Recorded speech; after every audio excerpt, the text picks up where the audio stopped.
ஒரு வீடு 5 வருஷமா யாருமே வாழாத வீடு. ஆனா ஒவ்வொரு நைட்டும் 12 மணிக்கு மட்டும் அந்த வீட்டுக்குள்ள ஒரு விளக்கு எரியும்.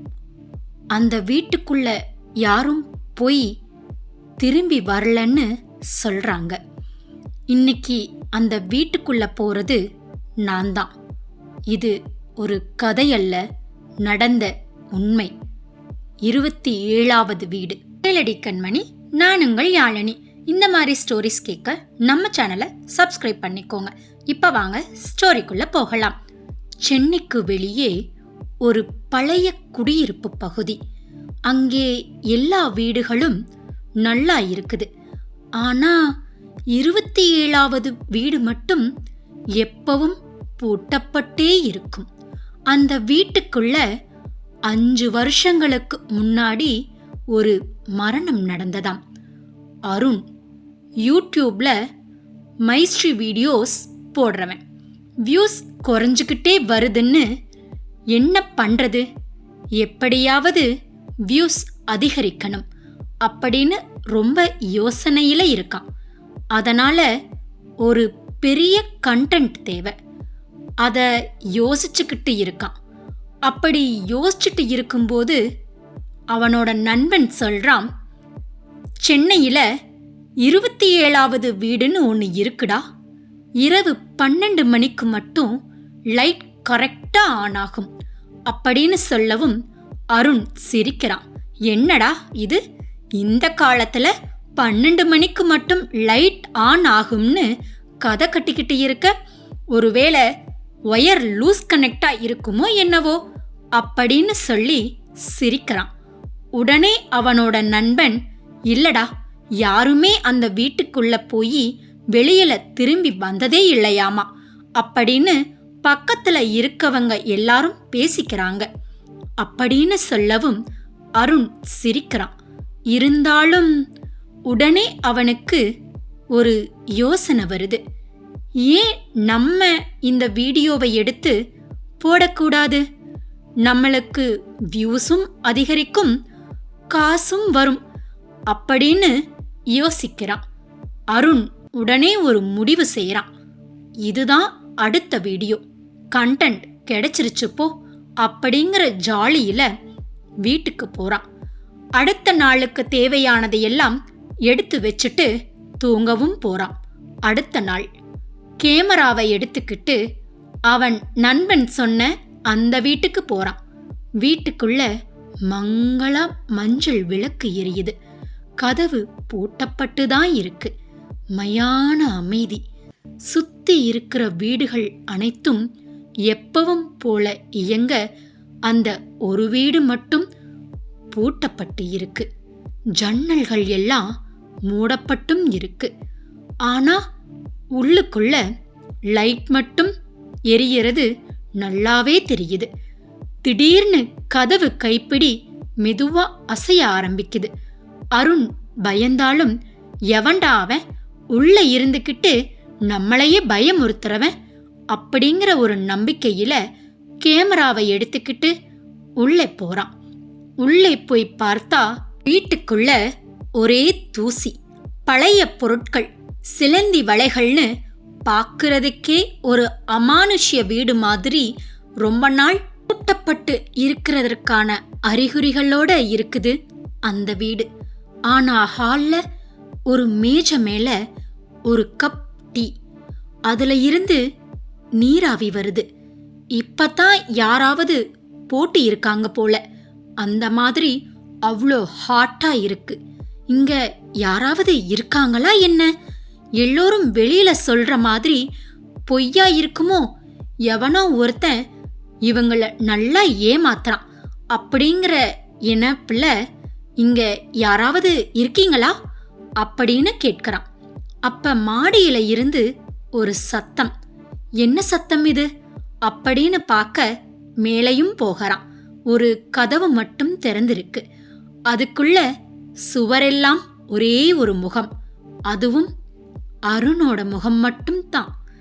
பள்ளி வயசு போட்டோ, கல்லூரி போட்டோ, இப்ப இருக்கும் போட்டோ இது எல்லாத்தையும் பார்த்து அருணுக்கு ஒரே அதிர்ச்சி.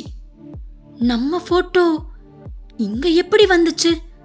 இதுல பாதி போட்டோ நம்ம கிட்டயே இல்லையே, ஆனா இங்க இருக்கே அப்படின்னு நினைச்சிட்டு இருக்கும்போது அந்த அறையில இருந்து ஒரு பழைய டேப் ரெக்கார்டர் அது திடீர்னு ஆன் ஆகுது. அருண், நீ திரும்பி வந்துட்ட. அந்த குரல் அருணின் குரல் மாதிரியே இருந்துச்சு. டேப் சொல்லுது, 5 வருஷங்களுக்கு முன்னாடி நீ உன்னோட நண்பன் கார்த்திக்க தள்ளின இடம் இதுதான். உனக்கு ஞாபகம் இருக்கா? 5 வருஷங்களுக்கு முன்னாடி என்ன நடந்ததுன்னா, அருண் கார்த்திக் 2 பேருமே பெஸ்ட் ஃப்ரெண்ட்ஸ். ஒரே பெண்ண 2 பேரும் காதலிக்க ஆரம்பிக்கிறாங்க. 2 பேரும் ஒரே பெண்ணை காதலிக்கிறதால 2 பேருக்குள்ளேயும் வாக்குவாதம், சண்டைன்னு தினமும் போராகவே இருக்கும். ஒரு நாள் வாக்குவாதம் முத்தி போய் சண்டையாகிடுச்சு. டெரஸ் மேல நின்னுட்டு இருந்த கார்த்திக்க அருண் தள்ளி விட்டுறான். கார்த்திக் கீழே விழுந்து அந்த கணமே இறந்தும் போயிடுறான். போலீஸ் கேஸ் ஆகுது. அதை எப்படியாவது மறைக்கணுமேன்னு அருண் பல வழிகள்ல முயற்சி பண்றான். எப்படியாவது சரி கட்டணும்னு சூசைட் கேஸா மாத்தறான். அருண் கில்ட்டில இருந்தாலும் வாழ்க்கை தொடர்ந்துதானே ஆகணும். வாழ்க்கைய வாழ ஆரம்பிக்கிறான். டேப் முடிவில் உனக்கு தண்டனை கண்டிப்பா தேவை. நீ எல்லாத்தையும் மறந்துட்டு சாதாரணமா வாழ ஆரம்பிச்சிட்ட. ஆனா உனக்கான தண்டனை உன்னை தேடி வந்தே தீரும். அந்த நிமிஷம் பவர் கட் ஆகுது. ஒரே இருட்டு. அருணுக்கு என்ன செய்யறதுனே தெரியல. இருட்டுல முகமெல்லாம் வேர்த்து எந்த பக்கம் போறதுன்னும் தெரியல. போன் டார்ச் லைட் எடுத்து ஆன் பண்றான். மிரர்ல ரெஃப்ளெக்ஷன் ஆகுது. அந்த ரெஃப்ளெக்ஷன்ல பார்த்தா கார்த்திக் நிக்கிற மாதிரி இருக்கு. திரும்பி பார்த்தா அங்க யாருமே இல்லை. என்னடா இதுன்னு யோசிச்சுட்டு இருக்கும்போது கதவு திடீர்னு சத்தமா அடைக்குது. வீட்டுக்குள்ள லாக்கும் ஆகுது. அருணுக்கு உள்ளுக்குள்ள பயம் ஆரம்பிக்குது. அந்த சமயம் பார்த்து போன் ரிங்கும் ஆகுது. யாருன்னு எடுத்து பார்த்தா யாருன்னே தெரியாத எண்ணில இருந்து அழைப்பு வருது. அதுல கேட்ட வாய்ஸ், வீடியோ அப்லோட் பண்ண மறந்துடாத அருண் அப்படின்னு சொல்லிட்டு கால் கட்டும் ஆயிடுது. அடுத்த நாள் அருண் ஆபீஸ்க்கு வராததை நினைச்சு அவனோட நண்பன் ரொம்ப கவலைப்படுறான். அவன் வீட்டுக்கு போய் பார்க்கறான். அங்க அருண் இல்லை. தெரிஞ்ச இடத்துல விசாரிச்சும் பார்க்கறான். யாருக்கும் அருணை பத்தி தெரியல. என்ன செய்யறதுன்னு தெரியாம உடனே போலீஸ் ஸ்டேஷன்ல கம்ப்ளைண்ட் கொடுக்கறான். அருண் காணாம போயிட்டான் போல இருக்கு சார், எப்படியாவது தேடி கொடுங்கன்னு சொல்றான். போலீஸும் தேடி பார்க்கறாங்க. அப்பதான் அவன் நண்பன் சொல்றான், கடைசியா என்கிட்ட ஒரு வீட்டை பத்தி தான் சார் கேட்டான். அந்த வீடு இதுதான் சார் அப்படின்னு சொல்றான். பேசிக்கிட்டு இருக்கும்போதே அருணோட யூடியூப் சேனல்ல இருந்து ஒரு புதிய வீடியோ அப்லோட் ஆகுது. அதை அவனுடைய நண்பன் போலீஸ் கிட்ட காட்டுறான். சார், அவனே காணோம், ஆனா எப்படி யூடியூப்ல வீடியோ அப்லோட் ஆயிருக்கும் அப்படின்னு சொல்லிட்டு இருக்கும்போது செய்த பாவம்ங்கிற டைட்டில்ல ஒரு வீடியோ. அருண் அழுதுகிட்டே கன்ஃபஷன் சொல்றான். கார்த்திக் என்னோட நண்பன். அவன் சூசைட்ல சாகல. நான் தான் அவனை தள்ளி விட்டுட்டேன். எதிர்பாராத விதமா அவனும் இறந்து போயிட்டான். கேமரா ஸ்லோவ்லி ஜூம் அவுட் ஆகுது. அருண் சேர்ல உட்கார்ந்துருக்கான். அவன் பின்னாடி ஷேடோல கார்த்திக் நிற்கிறான். வீடியோ அதோட முடியுது. போலீஸ் ஆச்சரியப்பட்டு அந்த வீட்டை திறக்கிறாங்க. ஆனா அங்க யாருமே இல்லை. சுவர்ல ஒரு பெரிய புதிய போட்டோ மாலையோட. அது வேற யாரோடதும் இல்ல, அருணோட போட்டோ. சில தவறுகளுக்கு சட்டம் தண்டனை கொடுக்காது, ஆனா நேரம் காத்திருக்கும். நீ தப்பிச்சாலும் உன் நிழல் தப்பிக்காது.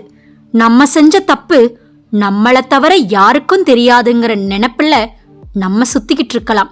ஆனா கர்மா நிச்சயம் வந்தே தீரும்.